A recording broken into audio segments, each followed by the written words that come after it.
Hello, Freedom Nation. It's Jeff here once again with the Freedom Nation podcast. And on today's show is Annmarie Hatfield. Now, Anne-Marie's an old friend of mine. And I'm not saying she's old. I'm just saying she's an old friend of mine who is a college coach. And I decided to bring her on. Her and I were going back and forth on an email chain a few weeks ago. And all of a sudden, it was kind of the ding, light went off in my head. And I thought to myself, you know what? I've never brought her on to really talk to the audience about how do you fit, building a business or working in a job along with trying to figure out when you're going to get your freedom day and then how you're going to educate your kids on top of all that and figure out how you're going to make all this work together. So we are going to talk about that today. So stay tuned. We'll be right back in just a second. All in you, everything you're looking for, it's all in you. You gotta believe that it's all in you. Everything you're searching for, it's all in. Hey guys, welcome to the show. Annmarie, how are you today? I'm doing great, Jeff. How's it going? I am fantastic. Thank you for being on. We have a nice, lovely, balmy 80 some odd degree day here in Austin, Texas, with no rain like they said they promised us. So it's just fun. Chamber of Commerce weather for sure. It is Chamber of Commerce. Well, usually Chamber of Commerce weather is the opposite, and we could use some here pretty soon. Well, let's get started. Tell us a little bit about your story. How did you get into the business that you're in? Yeah, thanks so much for having me, Jeff. So, long story short, my mom was public education for 35 years. And when I was growing up, I always wanted to be a high school counselor. Okay. At the time, you weren't able to be a counselor without being a teacher first. And my mom said, honey, you just don't have the patience to be a teacher. So can't be a counselor. And you can't be a counselor if you've killed a whole bunch of kids as a teacher, so they won't let you do it. Yeah. Right. So life kind of took, the different pathway as it always does. 20 years later, I was a friend of mine asked me to help her build a sales department at an educational services company. Cool. And so I was there about a year, and I really liked the idea, and I liked the concept, but I wanted to run a business in a different way. And so I went to my CEO, who I adored, and said, love the concept, but, I think I'd like to try something different. And so we actually popped out and formed a business. That was back in 2011. Okay. Yeah. And I mean, it's the craziest thing. Never in a million years would I have ever thought I wanted to be a business owner. And it's the best thing that ever happened to me, to be honest with you. That's awesome.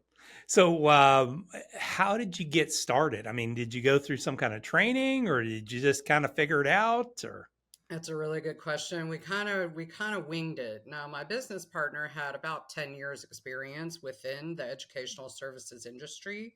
Got it. And I'm a salesperson at heart. And so I learned the process pretty much from the inside out to be able to sell it. And so we took kind of the knowledge that we gained by working at that educational services company. I call it like a popcorn, right? We took the little bitty kernel and then popped it and created the process that we have right now pretty much from scratch. Okay. The genius thing about being in a small business like ours is that we are and we're able to adapt based on client feedback. Okay. And so we would ask our clients at the end of every season, what did you like? What's missing? And if there was anything missing, and lots of people said so, we're able to, just adapt that and put that into our process. Well, it shows that you're responsive to them too. They're like, okay, then you get more referrals when you respond to what they said. Yeah, I wish you would have had this. 100%. Right. And, it's client satisfaction is really the end goal for everything. Right. And so we want to make sure that we're serving our clients in the manner and in the way that they want to be served. So it's nice to be nimble as a small business. You're able to be nimble and make those changes on the fly if needed. I love it. Love it. So you started the business, you got going. For all of us, it's always a bit of a challenge in those first few years. What were some of the struggles and challenges you had getting started? I mean, did people, I mean, were people even aware that this existed when you got started or? That's an amazing question because still, even almost 15 years in, probably 90% Still, of what I what do do. you mean people know what it is? Right, right. I mean, even 90% of what I do really is to help educate families that there are services like ours out there. So, Yeah. yeah, struggles along the way. I mean, when I think back, we started our business with one referral. We had one person that said that they wanted to work with us, and we said, Okay. okay. And so we created the process, had one client. At the very beginning of our journey, the way we got clients was to do seminars, Okay. right? We would get a list from the school district and we would mail postcards out to all of these people and invite them to a seminar on, how to plan for college because Mhm. it, just the way to plan to college is so dramatically different than it was, the million years ago that I went to college. It was very, very different. And so we would do educational seminars that way. It was the first couple of years were pretty rough, right? Yeah. It's hard to try to get that traction until Hmm. you're able to start working with people who can help you sell your process by their experience with you. And so Hmm. luckily we've done a really good job over the years, and we're about 75% referral. So most of the Nice. business that we get these days is by referral, which is amazing if the phone is ringing. And Mm. so when the phone isn't ringing, we still do lots of webinars now. We do them via Zoom Okay. usually now. In fact, we have a couple coming up over the next couple of weeks. But it's educating families that there are services like ours out there and giving them an Hmm. idea of the steps that they need to take to be able to put their student in the best position possible to get into the schools that they're interested in. Yeah. So challenging years those first couple of years. Now, the They challenge, it's still challenging. It's just sure. different challenges now. Yeah. Well, and I mean, things change. You got less certainty and some of the funding side of it and things like that today. So, just like my business, it's you got to adapt to what's going on because no, if you sit on your haunches, you're going to go out of business Right. I mean, pretty if you're not quick. So growing, you're dying. that's exactly if you aren't moving forward, you're going backward. That's Yes. Patton's quote, and I love it to this day. Yes. So let's talk a little bit about what you do as a college coach. So explain to me kind of that process. When do you engage with? I think it's changed since even you and I got to know each other. It's certainly changed on how early people start now. Yeah, 100%. So the company is called College Inroads. Okay, Our technical term is called educational consultants. got it. We help high school students with the process of getting into college. So it's kind of Okay. brass knuckles, bare bones. That's what we do. That's our bread and Mhm. butter day in, day out. And so we have a proven process that lends some structure to the process of getting into college. Just high level, we help the students figure out what they want to major in. Okay. Educational resume helps them gather the information needed for college applications and interviews they might have with admissions reps. An Okay. extensive college search really is the cornerstone of our company. Believe it Mhm. or not, there's almost 2,700 four-year universities in the United States. Ooh. I know, it's most families know 20, right? The good football team or baseball team or Exactly. basketball team, whatever which sport is which are popular. typically the worst possible school to go to if you're trying to get any kind of help. Potentially, sure, because believe it or not, too, there is a college for everybody. So, Yeah. if you have a student that's at the bottom of your class, there's still colleges out there for them. Mhm. That's one of our biggest success stories is helping somebody at the bottom of their class, and they got into four of the six schools they applied to and got a nice Nice. scholarship. So, there's hope, the best, the Mhm. worst, and everybody in between. So, um, uh, essays and applications, we're getting ready to start working on those with all of our juniors right now. Okay. We do prepare and submit financial aid forms for all of our clients. And believe it or not, at the end of the day, college tuition in some cases is negotiable. And Hmm. so I'm helping some of our seniors, some of our clients with kids that are seniors going to college in a few months, helping them with what's called the appeals process right now. Because Okay. you might be able to get a couple of extra thousand out of your school of choice, depending. Yeah. So, Yeah. How bad do they want you at that point? And 100%. yeah. if I could wave a magic wand and we could get all of our clients at one point in time, it would be second semester sophomore year. That's Okay. really the best time to contract with somebody like us. But as I mentioned in our conversation earlier, we have an eighth grade package now, just It's because we had so many people ask unbelievable. for it. I know Yeah. we call those Well, but early. I'm guessing, that kind of helps guide them through, okay, these are the extracurricular activities you should be doing during your high school years and everything. Yeah, and by starting early, it really allows you to stretch the process out Yep. over an extended period of time. And we break it down into small bite-sized pieces. It really does help relieve a lot of the stress along the way. It really Yeah. does. Yeah, well, and especially for some of the higher performers. I mean, I see them through the incubator program that I'm part of, and I see how stressed they get, especially this time of the year, in their junior year, and they're trying to fit in our projects along with, the four other major projects that they're doing with DECA and all this, and then, you got to take finals too on Right. top of that. Don't forget about the academics, which is Yeah, the do most the important academic part thing. too. You've got to get in that. Yeah, yeah, it's not all extracurricular. Right, right. So walk me through kind of that process of somebody new. Let's say you get your ideal client, and their second semester. You said what, sophomore year? Yes, sir. What's how am I going to engage with you as a student and as a parent? Yeah, it's an interesting concept because the people that pay for our process are not Hmm. necessarily the person that we're working with. So the Okay. parents usually will pay for the process. The Hmm. parents or the grandparents, and then we actually work the process with the student. Yeah. And so all of our students are paired with an educational consultant, and they are walked through kind of the standard meeting process that we have: the career Hmm. search, the resume, the college search, the essays, etc. There is flexibility within that process because everybody's different. And so we want to try to meet the kid where they are. Hmm. And every family has different needs. And so we adjust our process based on what the family's needs are. But we really, I mean, we guide them by the hand throughout the entire process. The kid does the work.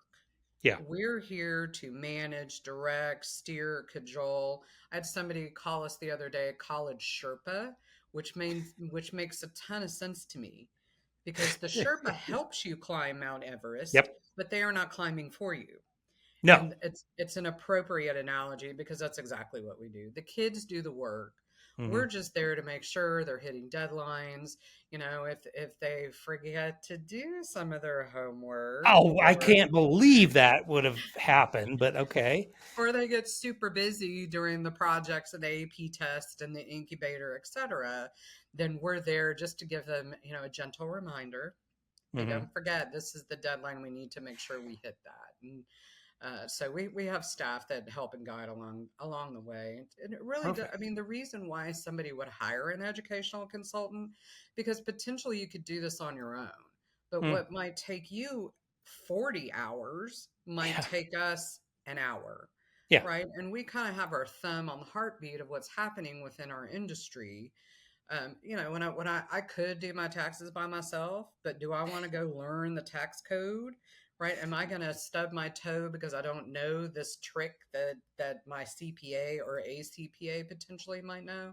That's Hmm. another reason why you would hire somebody like us. The third reason, probably the main one, is that we're the impartial experts. Okay. We might say exactly what the parents say, but we're not coming to the kid through the parent filter, Mm. right? We're the impartial expert. And so they listen to what we say usually. I love it. Love Usually. it. Um, so what happens when they kind of dig their heels in and don't want to do it? How do you handle that? It's a really good question. Love and grace, a lot of patience. Sometimes we'll phone a friend, we'll call mom and dad in to Hmm. help. Uh, you know, it's a challenge. Nobody, we do a pretty good job of trying to screen that before our clients hire us because Hmm. if the kid isn't bought in, it's no fun to have to drag the kid across the finish line. right? Mm. We want to be celebrating with them Yeah. as they are running down, towards the finish line. They break the tape and everybody's cheering and excited. We don't want to have to drag them, so we do a pretty good job of being able to test for that in advance. But Okay. kids get nervous and kids get Yep. scared, and this is a huge project. Hmm. And it can be very overwhelming. And so, as I said earlier, we try to meet the kid where they are. And Okay. so sometimes that's just taking a break, taking a breath, Hmm. letting them relax a little bit, and then re-engaging. We are pretty good at reading the kids as well, and so you know we have a lot on our staff, and more than likely somebody's going to be able to connect with them. And so it's Mm. extremely rare when we have a situation like Yeah. that come up, but it does happen. It's a It very stressful happens. Yeah. time for kids and parents. And so So it's nice let's to have the go between to help, manage some of that stress. absolutely. One of the questions that I always get, or the response I get from clients and stuff like that is, "Well, I just make too much money. I mean, my kids aren't going to get any kind of financial aid or anything like that." Can you dispel that Yeah, I myth? sure can. I sure can. So let's just talk financial aid just as a generality.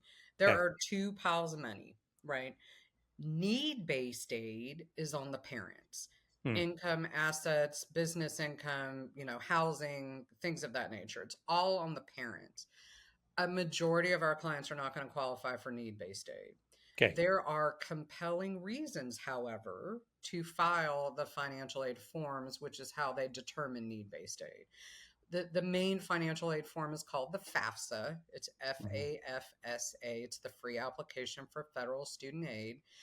Here in the state of Texas, back in 2019, the Texas legislature passed House Bill 3.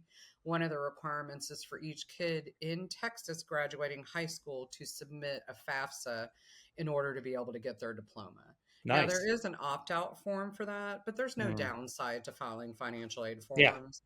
In some cases, it's a good idea for the school to know that you have the financial means to be able to pay for college. Hmm. And so that's the first thing. The second reason is by filing FAFSA, the student is automatically going to qualify for what's called a Stafford loan. That's a Okay. government loan that's in the student's name only with Hmm. no parent cosigner.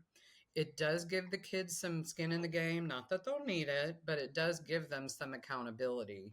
And it also helps develop good credit while they're in Yeah. college. And so, you know, a lot of our families that don't qualify for aid will still fill out the FAFSA just so the kid Just can so they can get get a the Stafford and yeah. loan and have the skin in the game in terms of that. Hmm. I get that question asked every day. I make too much money. Should I file? The answer Yeah. to that is almost always going to be yes, because there's Yeah. no downside to filing financial aid forms. Now, the second pile of financial aid is called merit based aid, and that's based on the student. That's grades, GPA, class rank, and even millionaires can still qualify for merit based aid because that's Hmm. based on the performance that your student has had when they're in high school. Now, there is usually a firewall between need based aid and merit based aid. Usually there's a firewall between the Hmm. two of those. But yeah, I mean, even like I said, even millionaires can still qualify for need Yeah. or merit based Now, aid, and and they there's should. like some schools use a special, uh, like their own version of a FAFSA, right? Yes, they do. There's another financial aid form called the CSS profile. That's Okay. a much deeper dive into your family's financial situation. And that is a financial aid form in addition to the FAFSA. FAFSA. There's Okay. about 400 universities that require the CSS profile. And most of those are going to be your super elite schools, your Okay. upper tier private universities. They're going to be super expensive. And they Hmm. want to make sure that you're not trying to hide your money from them. And then some schools have their own institutional financial aid forms where they're asking the same questions. They're Hmm. just doing it on their own proprietary form Okay. information. So it can be a little complicated, but that's why you hire somebody like us Yeah.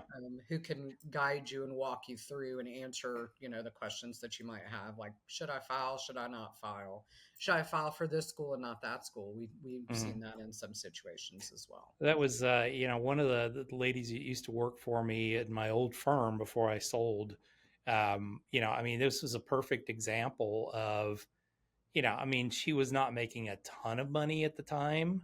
So she probably would have been able to qualify for some stuff. But, she wanted to go into aviation and she was female, wanted to be a pilot. And, when we were talking, she said, well, we started looking at schools and I'm thinking, immediately out of my head, Embry Riddle, okay, that's going to be the place you're going to want to go.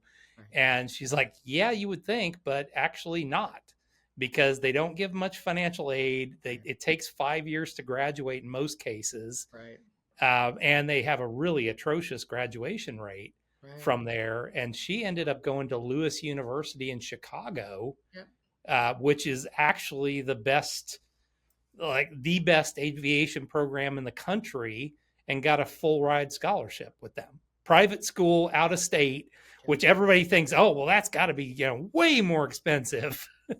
But it's all about the options, and it's Yeah. all about the student, because the student is a unique individual. Mm-hmm. And there are some universities that are going to want to throw gobs and gobs of money at this unique individual Yeah. because, maybe they check all the boxes. Mm-hmm. But every university is different. They have a certain percentage of students they need to get it from out of state. There's a certain percentage of students that need to be aviation majors, right? There's a certain percentage of students that they want that can play the oboe or the bassoon or can play soccer or what have you. Every institution's needs are different. Mm-hmm. And so a great candidate for one school, a kid that's a great candidate for one school might not be a great candidate for the other school. Yeah. So you bring up a really valid point. And I would think that's so one of the major advantages of hiring somebody like yourself, where it's like, okay, well, let's look at all the unique things about you and what you want, and then now let's look for the best place to place you at that point. And it might not be the big mega school with the best football team or whatever. It might be the weird little private college out of Chicago, but you're going to get a phenomenal education as a result of it. And that's the most important thing, is to be open-minded. Yeah. We have a number of kids that come into our office and say, this is the only school that I want to apply to. And after going through the process, a lot of times that school ends up third or fourth on the list. Okay. After they have gone through the process and realized that although, every single person in my family went to this particular school, that might not be the right best fit for me. Yeah. It's so individual, that choice. We can't pick a college for any of our kids because we're not them. Yeah. It's a very individual decision. And the right college for sister or dad or mom or grandpa isn't necessarily going to be the right fit for that particular student. And so that's why we encourage our kids to apply to 8 to 10 universities. Okay. We want a couple of dream schools on there, but we want a couple of schools we know for sure we're going to be able to get into. So this will be a good experience. And then we need a mulligan or two for mom and dad, since mom and dad usually are the ones paying the price. Mom and dad want you to apply to their alma mater, then the kids, we encourage to do that. Yes. Because there's something called family capital that we want to. It should be that should be on the list at least. It may not be number one, but it's on the list. Exactly. 8 to 10 is a big deal. Is there ever a period, or is there ever an answer of, hey, what we suggest is maybe the first year or so you go to a community college and then go to the 4-year institution? Definitely. I would say it really depends on the kid.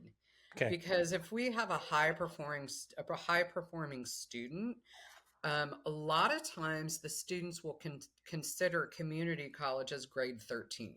Right? Okay. They still feel like they're in high school, but maybe this is the next level.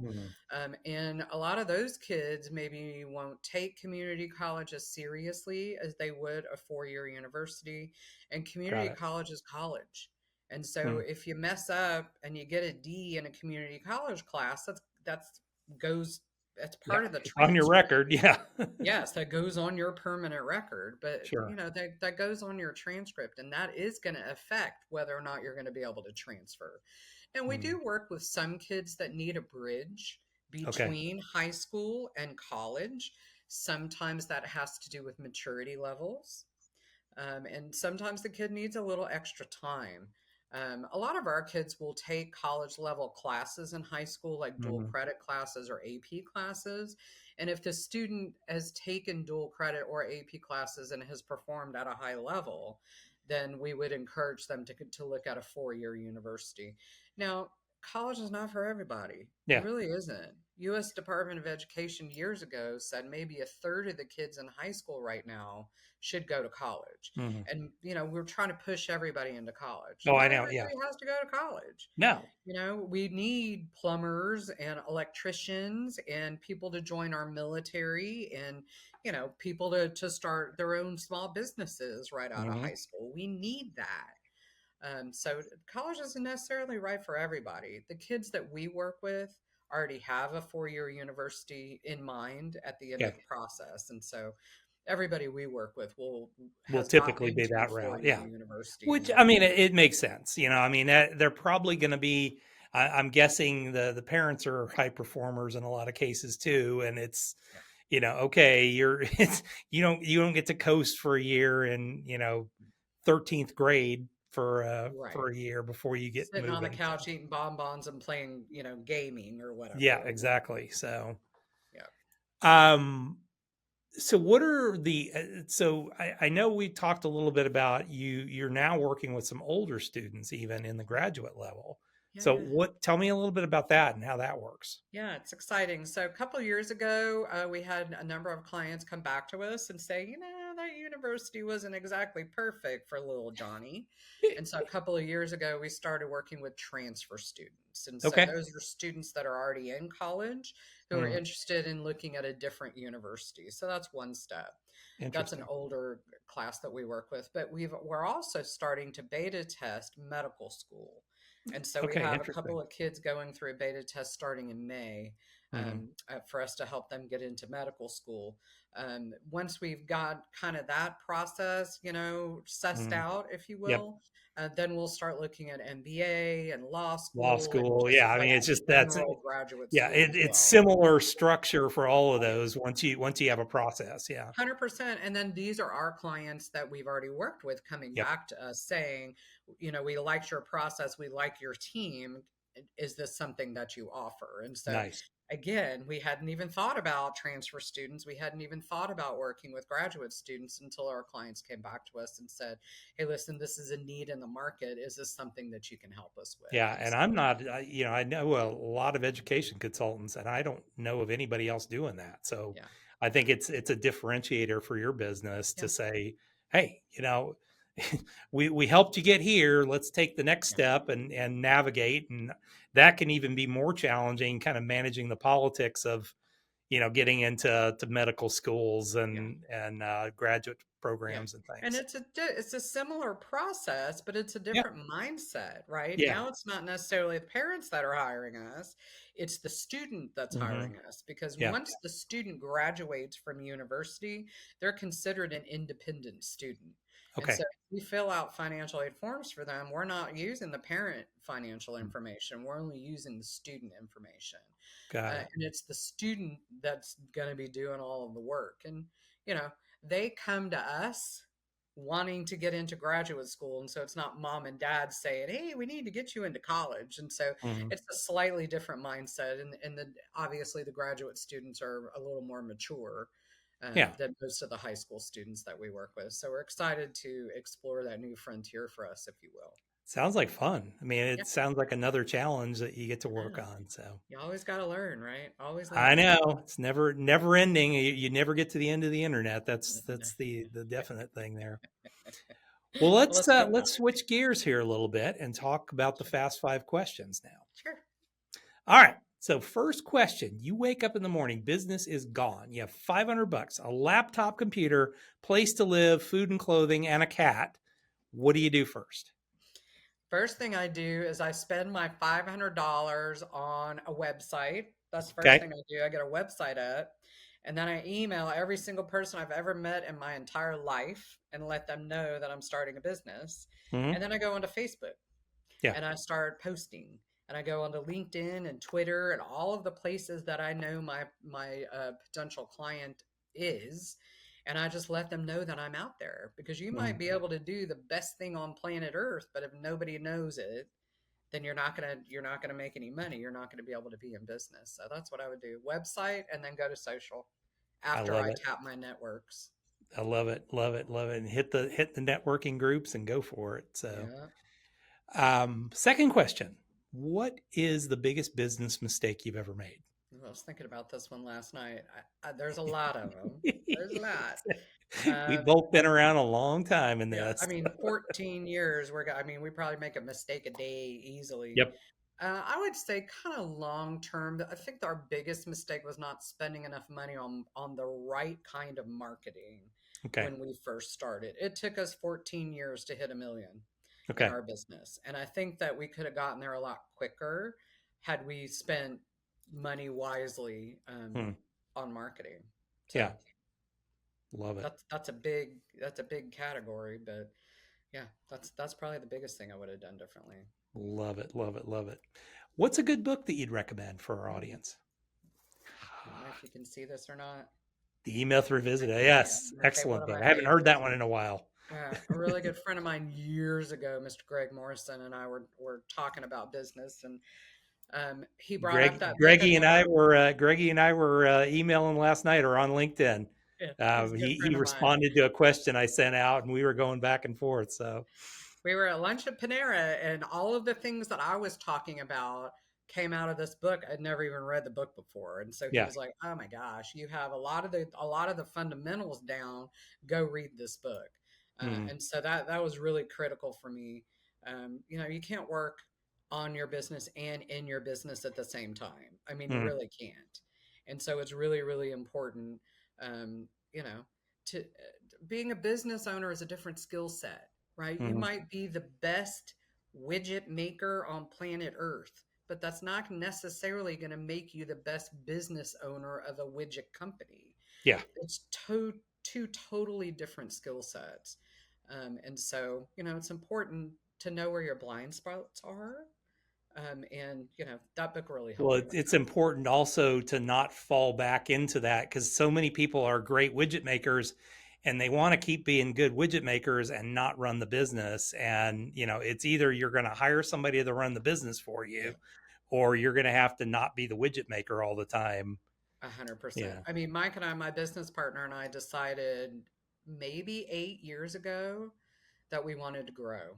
Yeah. And the only way that we could grow was to scale. And Mm, so that was probably the scariest thing that we did in our business, was to hire the first person. We mm, hired an admin who was also a salesperson, and 8 years later she's still with us. nice. Now, we promoted her several times within the business, and Mike and I used to do everything in our process all by ourselves, Yep. and now we have staff that do those things for us.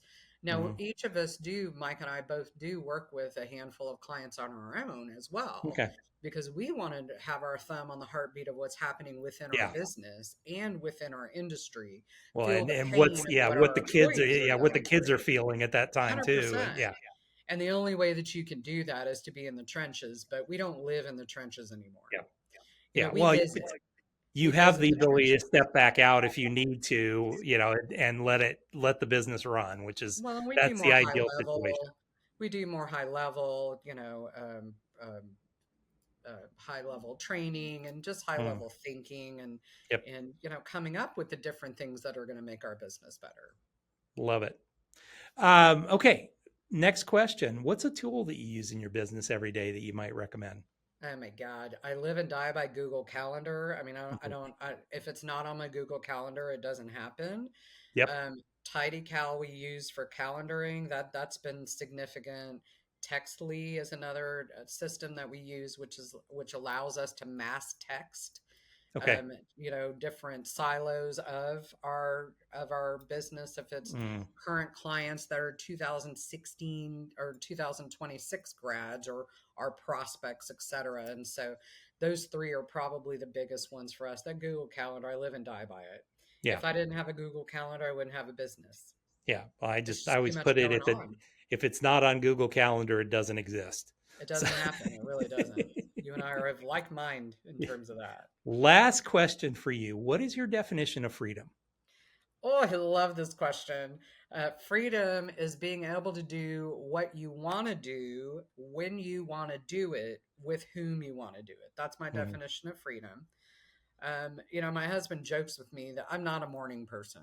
You will yeah, not see me at a 7:30 BNI meeting. It's never going yeah. to happen No, in a million nor are years. most I of will not. your clients either. So you're actually pretty 100%. good.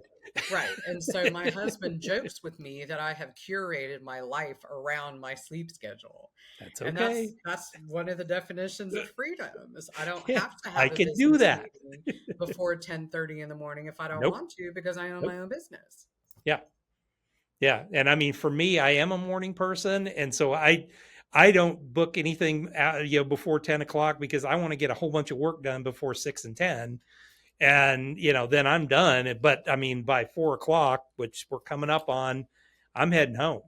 At Yeah. that point, I don't work past 4 o'clock, and I don't work past noon on Friday. So And my days hardly started sometimes at 4 o'clock because yeah, most of our meetings are in the yeah, early well, morning. because that's Yeah. your audience, that's your client base, so Yeah. that's what you have to work with. So, yeah, you starting at 6 o'clock in the morning, you're going to be worn out by the time you're meeting your clients. So Yeah. 100%.